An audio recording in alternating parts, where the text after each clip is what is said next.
Today we are discuss about CSF। Clinical pathology में आपसे लगातार डिस्कस कर रहा हूँ और क्लिनिकल पैथोलॉजी में आज मैं एक नए टॉपिक की बात करने वाला हूँ, वो है CSF, सेरेब्रो स्पाइनल फ्लूइड। आपने सुना होगा, नाम सुना होगा, सेरेब्रो स्पाइनल फ्लूइड। ये फ्लूइड हमारी बॉडी में बेसिकली सेंट्रल नर्वस सिस्टम की कैविटी में पाया जाता है। सेंट्रल नर्वस सिस्टम क्या होता है आप बहुत अच्छे से जानते होंगे, CNS के बारे में। ब्रेन और स्पाइनल कार्ड ये हमारे सेंट्रल नर्वस सिस्टम के अंतर्गत आते हैं। तो इनको आप जानते हैं कि जितने भी हमारे बॉडी के ऑर्गन्स होते हैं वो एक कैविटी में सेट होते हैं और कैविटी के चारों तरफ एक फ्लूइड पाया जाता है। कैविटी में एक स्पेशल फ्लूइड पाया जाता है और उस स्पेशल फ्लूइड का काम होता है कि उस ऑर्गन का नरिशमेंट्स प्रोवाइड करना और साथ साथ में बाहरी फ्रैक्शन से बचाना। तो ऐसे ही हमारे जो सेंट्रल नर्वस सिस्टम है उनके चारों तरफ एक कैविटी पाई जाती है और उस कैविटी में एक स्पेशल फ्लूइड पाया जाता है जिसे CSF बोलते हैं। अराउंड 70% CSF का जो प्रोडक्शन होता है वो हमारे कोराइड प्लेक्सस से होता है। कोराइड प्लेक्सस अगर आपने एनाटॉमी एंड फिजियोलॉजी पढ़ा होगा तो आपको पता होगा कोराइड प्लेक्सस क्या होते हैं। हमारी बॉडी में पार्ट्स होता है, सेंट्रल नर्वस सिस्टम के पास में पाया जाता है और उस वहाँ से लगभग 70% CSF का प्रोडक्शन होता है।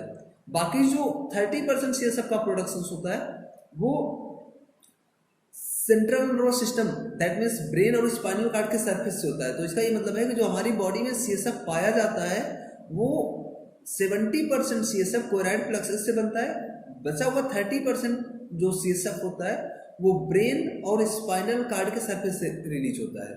CSF बेसिकली कलरलेस होता है,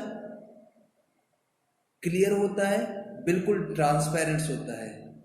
इसका pH 7.3 से 7.4 के आसपास में होता है, अराउंड 7.3 टू 7.4 होता है। इसमें बेसिकली प्रोटीन्स पाए जाते हैं, शुगर्स पाए जाते हैं, क्लोराइड्स होते हैं, ये बेसिक केमिकल कॉन्स्टिट्यूएंट्स होते हैं। CSF में around 50 to 80 mg per dl sugar present होता है, 15 to 45 mg per dl proteins present होते हैं, 720 से 760 mg per dl chlorides present होते हैं। तो ये बेसिक कंपोजिशन होता है CSF का। एक दिन में CSF का जो प्रोडक्शन होता है लगभग 24 आवर में अराउंड 500 ml होता है, जबकि हमारे जो CNS हैं that mean central nervous systems हैं, ब्रेन और स्पाइनल कार्ड्स, इनके चारों तरफ 120 से 150 ml ही CSF रहता है। दैट मीन्स इनकी कैविटी में 120 से 150 ml ही CSF रहता है और प्रोडक्शन जो होता है वो 500 ml के आसपास होता है और जो उनकी सर्कुलेटिंग वॉल्यूम होता है वो 120 ml से 150 ml होता है। तो जब कभी कोई सेंट्रल नर्वस सिस्टम से या नर्वस सिस्टम में कोई इशू आती है, कोई प्रॉब्लम्स आती है, तो डॉक्टर रिकमेंड करते हैं कि आप CSF का टेस्ट कराइए। तो CSF टेस्ट करने के लिए क्या क्या प्रोसीजर्स होता है, कैसे कैसे करते हैं, वो मैं आपको यहाँ पे एक्सप्लेन से बताने वाला हूँ। तो चलिए देखते हैं। देखिए, मैंने आपको बताया कि कोई भी टेस्ट करने से पहले आपको सैंपल की ज़रूरत पड़ती है। तो आपको CSF टेस्ट करने के लिए भी सैंपल की ज़रूरत पड़ेगी, बट ज़्यादातर सैंपल क्या होता है कि लैब टेक्नीशियन खुद कलेक्ट करते हैं। जैसे आपको ब्लड कलेक्शन करना है तो आप आसानी से कर सकते हैं, और भी कलेक्शंस करना होता है, जैसे माइक्रोबायोलॉजी में बहुत सारे कलेक्शंस होते हैं, थ्रोट स्वैब होता है, तो वो सब आप टेक्नीशियंस कर लेते हैं, आसानी से टेक्नीशियंस कर लेते हैं। बट जो ये CSF कलेक्शंस होता है वो या तो कोई एक्सपर्ट डॉक्टर्स सर्जन ही करते हैं, एक्सपर्ट डॉक्टर्स करते हैं, सर्जन्स करते हैं, या एक्सपर्ट नर्सेज भी करती हैं। तो CSF का जो कलेक्शंस होता है वो बेसिकली डॉक्टर से ही कराया जाता है, कोई टेक्नीशियंस या कोई पैरामेडिक स्टाफ नहीं करते। तो जो सैंपल कलेक्शन होता है वो लंबर पंक्चर के द्वारा होता है। अब ये लंबर पंक्चर क्या है आप जानते होंगे, जो हमारे वर्टिब्रा कॉलम्स होती है उसमें डिफरेंट तरह की बोन्स पाई जाती हैं। जो चाइल्ड्स होते हैं उसमें 33 होती है और जो एडल्ट्स होते हैं उसमें 26 होती है फ्यूज होके। तो उसी में 5 बोन लंबर्स भी होते हैं, L1, L2, L3, L4, L5। तो ये जो लंबर्स होते हैं, लंबर खासकर लंबर के 2 और लंबर बोन 2 और लंबर बोन 3 के बीच में डिस्क स्पेस ज़्यादा होता है और यहाँ से ही CSF कलेक्शन कराया जाता है या किया जाता है। तो अब मैंने आपको बताया कि कलेक्शन हो गया। कलेक्शन के बाद उसका एग्जामिनेशन की बात करनी है। तो एग्जामिनेशन में सबसे पहले इसका फिजिकल एग्जामिनेशन होता है, या कह सकते हैं ग्रॉस एग्जामिनेशन कराया जाता है। ये फिजिकल एग्जामिनेशन या ग्रॉस एग्जामिनेशन क्या होता है? देखिए, फिजिकल एग्जामिनेशन का मतलब है pH चेक करना, उसकी अपीयरेंस चेक करना, उसका कलर चेक करना, ये सब उसके फिजिकल एग्जामिनेशन के अंतर्गत आते हैं, या कह सकते हैं कि उसके ग्रॉस एग्जामिनेशन के अंतर्गत आते हैं। जैसे आपको बताया कि सीएसएफ के ग्रॉस एग्जामिनेशन में हम उसका कलर देखते हैं, उसका अपीयरेंस देखते हैं, उसका पीएच चेक करते हैं, उसकी स्पेसिफिक ग्रेविटी देखते हैं, ये सब उसके ग्रॉस एग्जामिनेशन में होता है। इसके साथ साथ सीएसएफ में बहुत सारे केमिकल्स पाए जाते हैं, जैसे प्रोटीन पाया जाता है, शुगर पाए जाते हैं, क्लोराइड्स पाए जाते हैं, तो इनका केमिकल एग्जामिनेशन भी किया जाता है और माइक्रोस्कोपिक एग्जामिनेशन भी किया जाता है। जैसे मैंने आपको पहले बताया कि जो सीएसएफ होता है वो बिल्कुल ट्रांसपेरेंट, बिल्कुल क्लियर होता है, किसी तरह की कोई सेल नहीं आती, कोई भी माइक्रो ऑर्गेनिज्म नहीं होते। तो अगर कोई पैथोलॉजिकल रीजन्स होता है तो उसमें बहुत सारे माइक्रोस्कोपिक एग्जामिनेशन होते हैं, जैसे उसमें आरबीसी काउंटिंग होती है, डब्ल्यूबीसी काउंटिंग्स होती हैं, तो इस तरह से सेल काउंटिंग भी कराई जाती है। तो चलिए मैं आपको सीएसएफ का एग्जामिनेशन करके दिखाता हूँ। मेरे पास सीएसएफ आया हुआ है, मैंने सीएसएफ अपने पास ले रखा है। ये देखिए, ये सीएसएफ होता है, बिल्कुल और बिल्कुल क्लियर और बिल्कुल ट्रांसपेरेंस होता है, लाइक वाटर। जिस तरह से आपने वाटर देखा होगा, सेम ऐसे ही होता है। ये सीएसएफ है और लगभग ये हमने 2 ml के अप्रॉक्स में हमारे पास सीएसएफ आया हुआ है, मैंने कहीं से मंगाया है स्पेशली आपको दिखाने के लिए। तो ये सीएसएफ है, ये बिल्कुल इस तरह से इसका ग्रॉस एग्जामिनेशन आपको करना पड़ता है। ये बिल्कुल क्लियर होता है, ट्रांसपेरेंट होता है, इसमें किसी भी तरह की टर्बिडिटी नहीं होती। तो ग्रॉस एग्जामिनेशन में आपको ये सारी चीजें इसमें मेजर करनी होती है, देखनी होती है, ठीक है।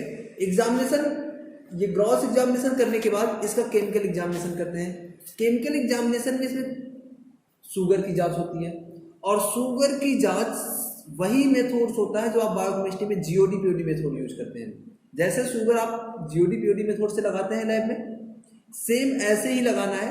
वहां पे जो आप प्लाज्मा यूज करते हैं या सीरम यूज करते हैं, वहां उसी की जगह पे ये सीएसएफ यूज करना है। Same sample, same reagent use होते हैं, बस वहां पे सीरम की जगह पे यहाँ पे क्या होता है, सीएसएफ होता है।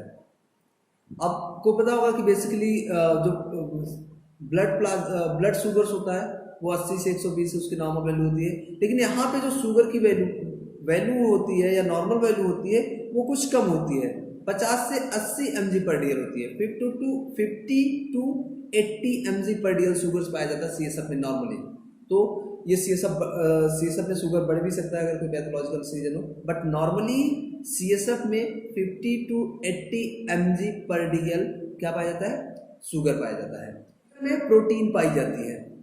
और आपको एक बात बताएं, आपने अभी तक जिस भी डिपार्टमेंट में प्रोटीन लगाया होगा, चाहे आपने हीमेटोलॉजी में लगाया, हीमोग्लोबिन लगाया, वो भी एक तरह से प्रोटीन से, बायोकेमिस्ट्री में आपने एल्बुमिन लगाया, ग्लोबुलिन लगाया, टोटल प्रोटीन लगाया, जितने भी प्रोटीन्स आपने लगाए होंगे सभी की यूनिट आपने ग्राम पर डीएल में दिया होगा।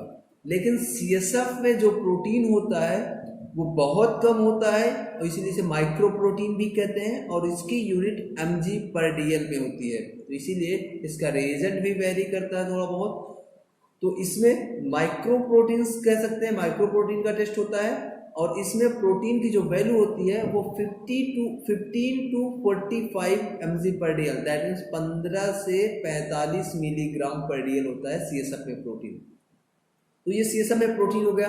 सीएसएफ में क्लोराइड भी पाए जाते हैं, 720 से 760 mg परसेंटेज होते हैं, मिलीग्राम पर डीएल होते हैं, ये क्लोराइड्स होते हैं। तो ये बेसिक केमिकल एग्जामिनेशन होते हैं। इसके साथ साथ सीएसएफ का माइक्रोस्कोपिक भी किया जाता है।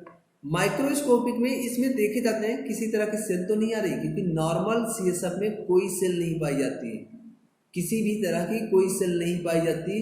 अगर कभी एपिथेलियल सेल्स या डब्ल्यूबीसी सेल्स आती है तो वो बहुत माइन्यूट न के बराबर, आप कह सकते हैं 0 से 2, 0 से 3 पर ml, 1 ml सीएसएफ में 2 से 3 सेल आ सकती हैं मैक्सिमम, जो बिल्कुल न के बराबर है। तो इस तरह से सीएसएफ में कोई भी सेल नहीं होती नॉर्मल कंडीशन में।